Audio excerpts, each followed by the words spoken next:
একদাই এক জঙ্গলে টুনি ও টুনির মা বসবাস করত। তার বাবা অ্যাক্সিডেন্টে মারা যাওয়ায় তারা খুব কষ্টে জীবনযাপন করত। একটি ছোট্ট আম বাগান ছিল। সেই আম বাগানের আম বেচে টুনির মা সংসার চালাত। সেই আম বাগানে একটি গাছে একটি দুষ্টু পেতনি থাকতো। সেই পেতনিটি তাদের আম বাগানের আমগুলো খেয়ে নিত।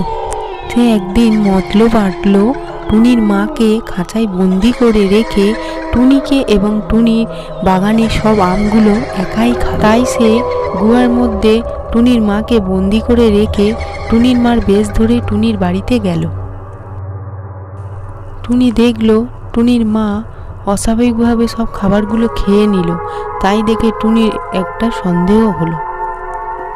টুনি এক সাধু বাবার কাছে এসে সেই সমস্ত ঘটনাগুলি খুলে বলল এবং সাধু বাবা বলল, বৎস, তুমি চিন্তা করো না, আমি সব কিছু ঠিক করে দিচ্ছি।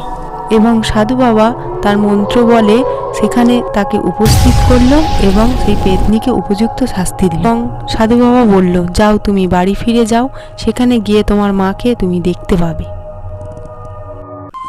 এরপরের থেকে টুনি ও টুনির মা সেইখানে সুখে শান্তিতে বসবাস করতে শুরু করল। বন্ধুরা, আমার এই ভিডিওটি ভালো লেগে থাকলে চ্যানেলটিকে সাবস্ক্রাইব করে লাইক, কমেন্ট